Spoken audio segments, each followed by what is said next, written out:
2억 원에서 3억 원 정도의 제 자금으로 총 자산은 지금 한 55억 정도가 됐더라고요. 그래서 네네. 뭐 현금 자산하고 다 합치면 지금 한 70억 원 정도가 한 300억 원 정도 되더라고요. 300억이요? 예, 달러를 산 금액만. 그때 시장 수익률이 한 5.7% 정도였을 때 저가 100%의 수익률을 만들어냈으니까 한 17배 시장 수익률을 이긴 거죠.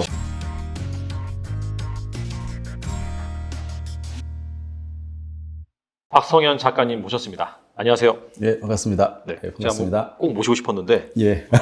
아무튼 기대가 됩니다. 간단하게 물론 예. 좀 유명하시긴 하시지만 그래도 제가 이제 딱 보니까 뭐 달러 투자뿐만 아니라 주식도 하셨고 예, 부동산도 하셨고 상당히 오랫동안 이렇게 예, 투자를 예. 하셨더라고요. 그래서 약간 좀 생소한 분들을 위해서 예, 좀 예. 어떻게 또 이렇게 또 투자를 하시게 됐는지 소개 예, 좀 예. 부탁드립니다. 예, 저는 경제적 자유를 찾아서라는 필명으로 네네. 예, 뭐 인터넷에서 글도 쓰고요. 음. 그리고 책도 지었고 네네. 그리고 투자도 하고 있는 박성현이라고 합니다. 네. 예, 반갑습니다.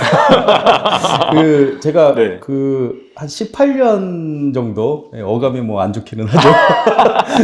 예, 그래서 제가 처음으로 쓴 책이 그 아빠의 첫 돈 공부라는 책이었는데 아, 네. 그거의 원제가 노예 18년이었어요. 그게 원제가 확 와닿네요. 네, 노예 12년이라는 영화가 아마 있을 거예요. 아, 그거를 이제 비슷하게 해가지고 노예 18년이라고 네네. 책 제목을 지었는데 이 노예라는 단어가 아무리 뭐 월급 노예라는 말을 하더라도 많은 분들이 이게 좀 듣기가 좀 거북스러운 그런 그렇죠. 예, 네네. 단어라서 네네. 출판사에서 그거 빼고 그 다른 제목으로 네네.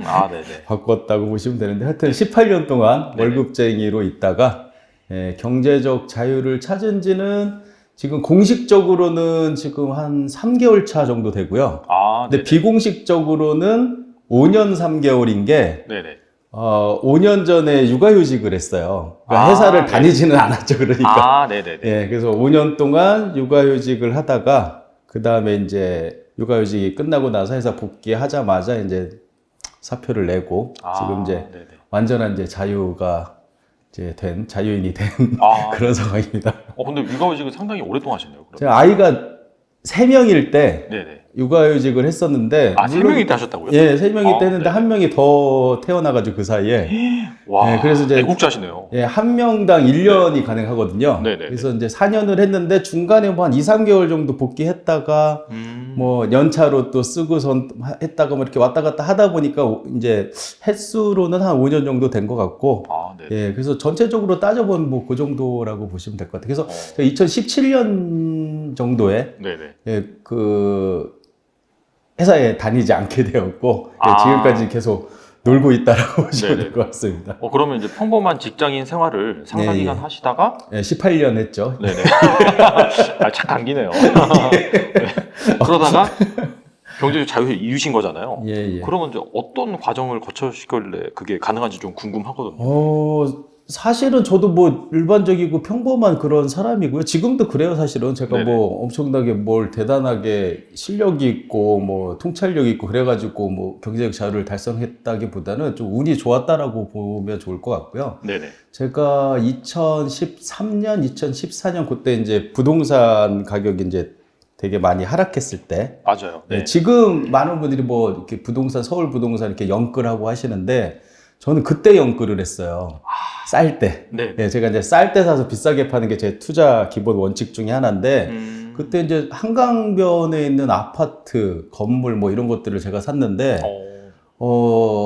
그러면 돈이 있어서 산 거냐라고 하는데 네. 제가 얼마 전에 뭐 방송에 이제 나가게 돼가지고 그때 이제 뭐 이렇게 등기부등본 이런 걸 다 검증을 하더라고요. 지상파 방송이다 보니까 네네네. 혹시 사자가 아니냐 뭐 이렇게 해가지고 다 등기부등본부터 이걸 어떻게 재산을 축적했는지 막 이런 것까지 다 확인하고 나서 이제 방송 촬영을 하더라고요. 그래서 그 SBS에서 이제 촬영해가지고 이제 그때 이제 저도 깜짝 놀랐어요. 제가 뭐 20년 정도 투자를 계속 진행하면서 따져보지를 않았던 거예요. 네네. 그러니까 건물을 사고 뭐 빌라를 사고 아파트를 사고 뭐 이런 것들을 했는데 제가 보니까 제가 들어간 금액이 실제 제 돈으로는 한 2억 원 정도? 아, 그때 당시에요? 2013년? 예, 그러니까 한 번에 2억 원이 아니라 어떤 네네. 경우에는 제 돈이 하나도 안 들어간 투자도 있었고, 예, 뭐 풀 레버리지라고 하죠. 예를 네네. 들면 이런 거죠. 한 70%는 은행권에 대출을 받고, 네네. 30%는 그 신용 대출을 받고, 아. 그렇게 해서 산 아파트가 뭐 3배, 4배 오르고 뭐 이런 구조가 된 거예요. 그래서 네네네. 제가 다 따져보니까 한 2억 원에서 3억 원 정도의 제 자금으로 이게 이제 한 번에 진행된 건 아니에요. 20년에 네네. 걸쳐서. 네네네. 그래서 18억 정도의 레버리지를 일으켜가지고 아, 네네. 그게 이제 총 자산은 지금 한 55억 정도가 됐더라고요. 그래서 네네. 뭐 현금 자산하고 다 합치면 지금 한 70억 원 정도가 된 거거든요. 근데 네네. 제가 2017년도에 육아휴직을 시작했을 때 사실 그게 이제 계획된 게 아니라 우리 이제 살다 보면 이렇게 회사에서 섭섭한 일이 생기잖아요. 아, 그렇죠. 예, 근데 저는 이제 그때 되게 많이 섭섭한 일이 있었어요. 그래가지고, 근데 제가 어떻게 보면 그 회사를 만들다시피 한 그런 어떤 제가 이제 투자도 유치하고 막 해가지고, 아, 네네. 한 50억 원 규모의 회사를 만들어가지고 이제 이 회사도 되게 잘 됐었거든요. 근데 이제 소위 말하면 이제 낙하산이 이제 떨어지면서 섭섭한 마음에, 근데 내가 만든 회사인데 그만둘 수는 없잖아요. 그렇죠. 예, 그래서, 이 섭섭한 마음을 그냥 보낼 수는 없고, 좀 쉬자라고 생각을 했어요. 근데 네네. 그 쉬겠다라는 마음도 사실은 믿는 구석이 있어야 되잖아요. 그렇죠. 근데 그 믿는 구석이 바로 이제 제가 부동산 투자해 놓은 13년, 14년도 그때쯤에 좀 집중적으로 투자를 해서 그때 아파트 몇 개하고 건물하고 이렇게 한강변에 있는 그걸 이제 샀으니까 네네. 그게 이제 가치가 한 2배 정도 올랐을 때였어요. 2017년도 그때쯤이. 아, 네네. 그래서 믿는 구석이 있고, 그렇죠. 그리고 나서 섭섭한 마음도 있으니까 그럼 쉬자라고 해서 이제 육아휴직을 시작을 한 건데, 물론 이제 아이들하고 좀 시간도 보내고 싶다라는 마음도 있었고, 네네. 그런데 휴직을 하자마자 이제 시련이 닥쳤죠. 부동산 자산은 네. 제가 팔아서 쓰기에는 좀 힘든 자산들이잖아요. 그렇죠. 큰 결단을 네. 내려야죠. 저는 실제로 그때까지도 예금이나 적금을 한 번도 해본 적이 없었어요.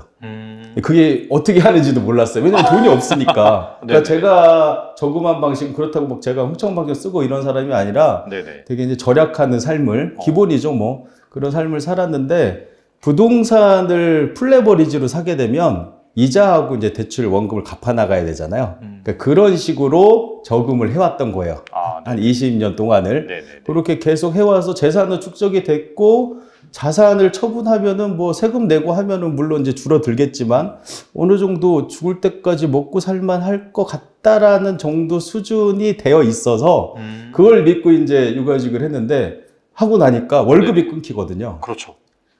쓸 돈이 없는 거예요. 제가 깜짝 놀랐어요. 이거 내가 실수했다. 그냥 조금만 참을 걸 막 이런 생각하면서, 그냥 1년 빨리 지나면 복귀해야겠다. 이런 생각을 하고, 근데 그 1년을 그냥 보낼 수는 없으니까, 네. 제가, 그래도 지금은 내가 복귀할 때가 있지만, 내가 한 10년? 제가 지금 올해 나이가 47살이니까, 그때 정도면 한 41살, 42살 정도였겠네요. 네네. 41살 정도였던 것 같다. 그래서 제가 지금은 복귀하겠지만 나중에는 뭐 결국 우리 모든 오너가 아닌 이상 모든 이 회사원들의 말로는 정해져 있죠. 그렇죠. 은퇴를 하게 될 거 아니에요. 그래서 집에 딱 가만히 앉아서 제가 생각했던 게, 지금은 복귀할 때가 있지만 나중에 은퇴를 완전히 하게 되면 이제 돌아갈 곳이 없는 상황에서 네네. 지금과 똑같은 상황이 벌어지겠구나. 라는 생각을 했어요. 네네. 그래서 그때 제가 처음으로 알게 된 게, 이 재테크, 그리고 투자 이쪽에 자산 증식이라는 축이 하나 있고 네. 현금 흐름 창출이라는 축이 하나 있다라는 것을 그때 처음 깨달았어요. 그러니까 저는 자산 증식은 어느 정도 성공을 한 거죠, 운 좋게. 네네. 그런데 현금 흐름을 만들어내는 자산이나 뭐 어떤 투자나 이런 것들이 아무것도 없었던 거예요. 제가 뭐 플레버리지로 부동산 투자도 했기 때문에 거기서 뭐 월세가 나오지도 않고 다 뭐 전세나 이런 것들로 세팅이 돼 있을 테니까. 그렇죠. 예, 그래서 그때 제가 한번 이거를 은퇴 시뮬레이션이라고 한번 생각해 보자라는 생각을 했어요. 네. 내가 지금 돌아갈 곳이 있지만 나중에 내가 지금 이런 상황이 되었다라고 생각하고 그러면 어떻게 먹고 살아야 되는지를 한번 이제 시뮬레이션을 해보자. 네네. 그게 생각을 해서 이제 그때부터 뭐 이른바 이제 돈 공부를 시작한 거죠. 네. 예, 뭐 아르바이트나 이런 것들을 해도 되지만 네. 육아휴직 중에는 또 그게 안 돼요. 아, 예. 그렇구나. 네네. 그래서 그 돈으로 돈을 벌 수 있는 일이 이제 거의 유일한 거죠.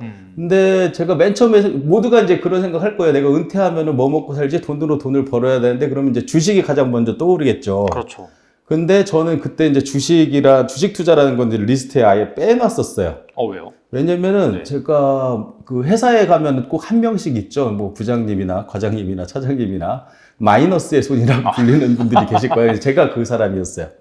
제가 투자해서 한 번도 돈을 뭐 누가 이 종목 좋대 해서 따라 사면은 금방 또 잃고 뭐 손실도 뭐 어마어마하게 크고. 근데 대박 사건이 하나 있었던 게 제가 이제 블로그를 운영하는데 네. 거기에 이제 인증샷도 이렇게 캡처해가지고 지금까지 남아있더라고요. 거래 기록이. 그때 제가 언제였냐면은 이제 2008년 금융위기 때 어떤 일이 있었냐면은 제가 그때 신혼이었는데 500에 25만 원짜리 옥탑방에서 신혼을 했어요. 시작했어요. 그러니까 뭐 거의 진짜 뭐 흑수저 중에 흑수저 같은 그런 시작이었죠. 근데 그때 제가 한 달 정도 손실을 실현한 게 한 5천만 원 정도였어요. 5천만 원이요? 네, 마이너스 95%라고 찍혀 있어요. 계좌 수익률에. 네. 그래서 500에 25만 원짜리에서 신혼생활을 하는 사람이 5천을 한 달 만에 날렸으니까 저는 이제 그때 생각이 이 주식 투자는 도박이다. 도박 절대 하면 안 돼라는 생각을 했던 거예요. 그래가지고 그때부터 주식을 끊고 뭐 주식이 무슨 마약도 아니고 도박도 아닌데 끊었어요. 끊었는데 이게 도박도 그렇잖아요. 뭐 오른손을 자르면 왼손으로라도 뭐 하는 게 도박이라고 하잖아요. 저도 중간중간 또 좋은 얘기가 정보가 들려오면 또 했다가 또 잃고 이걸 이제 계속 반복했던 거예요. 그래서 이제 제가 시간이 많아졌잖아요. 이제 육아휴직을 하고 집에 가만히 앉아 있는데 내가 만약에 주식을 손댔다가는 큰일 나겠다 라는 생각이 들어서 아예 이제 주식 투자는 이제 아예 리스트에서 뺐던 거예요. 그리고 이제 주식 투자 빼고 뭘 할까라고 막 생각을 하다가 뭐 이것저것 했었어요. 그러다가 제가 오늘 이제 소개해드릴 달러 투자에 대해서 경험을 하고 거기에 눈을 뜨고 그 현금 흐름을 달러로 만들 수 있게 되고 사실 이제 저는 달러 투자만으로도 이제 그 경제적 자유라고 하죠. 경제적 제가 이제 맨 처음에 생각했던 경제적 자유의 어떤 수준은 어느 정도였냐면은 제가 뭐 집은 있고 부동산 투자는 잘 했으니까 그렇기 때문에 생활비로 월 300만 원 정도가 들어오면 현금 흐름이 만들어지면 나는 더 이상 욕심 부리지 않고 일 안 해도 되고 행복하게 살 거야 라는 마음을 먹었었어요. 근데 그 300만 원 어떻게 만들까가 이제 고민이었는데 달러 투자로 이제 그게 가능해진 거예요. 달러 투자도요? 그래서 이제 그 뒤로는 경제적 자유가 이제 달성이 됐고 2018년도가 달러 투자하기에 되게 좋았던 상황이었던 게 환율이 되게 낮은 환율이었어요. 그래서 막 뉴스에 막 1,000원이 조만간 깨질 수도 있다 막 이런 공포가 조성이 된 지금하고 반대의 공포죠. 완전 반대네요. 지금은 막 뭐 1,300원 간다 막 이렇게 해서 공포스럽잖아요. 그때는 1,000원이 깨진다 막 이런 공포가 있었어요. 근데 제가 이렇게 생각을 해봤을 때는 이건 공포가 아닌 거예요. 원달러 환율이 낮다라는 거는 원화의 가치가 올라갔다라는 뜻이고 나는 원화를 많이 들고 있잖아요, 현재. 그러면 좋은 거죠. 그래서 그때 공격적으로 투자를 해서 그때 1년 동안 제가 매수한 금액을 다 합해봤더니 제가 한 300억 원 정도 되더라고요. 300억이요? 달러를 산 금액만. 판 것도 300억 원 이상이겠죠. 그러니까 회전율을 다 감안해서 합치면 그렇죠. 그래서 제가 뭐 300억 원을 1년 동안 투자했어요. 그러면은 제가 300억 원이 있었냐라고 이제 생각하시는 분들이 있는데 제 자금은 레버리지랑 합쳐서 한 1억 원 정도였고 1억 원을 가지고 300억에 투자를 한 거예요. 그럼 회전율이 어마어마하네요. 회전율이 엄청나죠. 그러니까 기존의 달러 투자는 장기적 보유 뭐 이런 그리고 뭐 투자에 대한 해지 이런 차원만 있었잖아요. 근데 제가 거의 뭐 우리나라에서는 처음으로 달러 투자를 단기 트레이딩으로 접근하는 그런 방법을 만들어냈고 제가 그렇게 했고 그걸로 이제 경제적 자유를 달성할 수 있었던 거죠. 참고로 2018년도에 제가 1억 원으로 한 1억 원 정도를 만들었어요. 수익을. 그러니까 그때 시장 수익률이 한 5.7% 정도였을 때 저가 100%의 수익률을 만들어냈으니까 한 17배 시장 수익률을 이긴 거죠. 말하자면. 어떻게 그렇게 될 수 있죠? 그럼 이따 세븐 스플릿을 이제 설명드리면 이제 이해는 가실 건데. 하여튼 그렇게 했는데 유일한 단점의 상황이 이제 발생을 했어요. 2018년 지나고 19년 정도에. 그때 제가 어떤 생각을 했냐면, 이거 쉬어야 되는데, 뭐, 벌어놓은 건 있으니까 그래도 현금 흐름을, 네네. 제 목표는 300이었는데 그 이상을 초과 달성했으니까 쓰면 되긴 하지만, 네네. 달러를 통해서 수익을 내본 경험을 가지고, 이 세븐 스플릿을 주식 투자에도 적용을 했는데, 통하는 거예요. 예. 그때부터 주식 투자로도 돈을 벌 수 있게 됐어요. 예. 그래서 제가 제 블로그에도 아예 제가 세븐 스플릿 투자 시스템이라는 그 방법으로, 제가 재작년 11월 1일 정도에, 지금 네네. 딱 이 시점이 되게 맞는 게, 네. 지금 주가가 재작년 11월 수준으로 떨어져 있더라고요. 지금. 맞아요. 딱 그 정도예요. 예, 딱 그 정도 되더라고요. 근데 그때 제가 1억 원을 가지고 세븐 스플릿 투자 시스템에 대한 이제 책도 제가 이제 나오기는 했는데, 책만 보고는 또 이제 이해되지 않는 분들이 많이 계시더라고요. 그래서 네네네. 제가 직접 어떻게 사고 파는지를 보여드리겠습니다. 다 공개하겠습니다라고 얘기하고, 네네. 진짜 이론 단위 하나까지, 그리고 제가 실제로 거래를 하면은 한 30초 이내로 그냥 다 공개해버려요.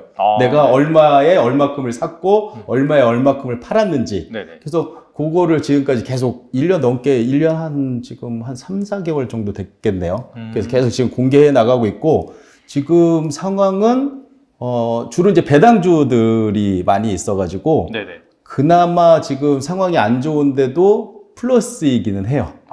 예, 그래서 지금 상황에서는 마이너스만 아니어도 되게 만족스러운 수준이다. 어마어마한 수준이죠. 예, 생각하는데 그 방법으로 투자를 해가지고 지금은 플러스 지금 한 800만 원 정도 수준?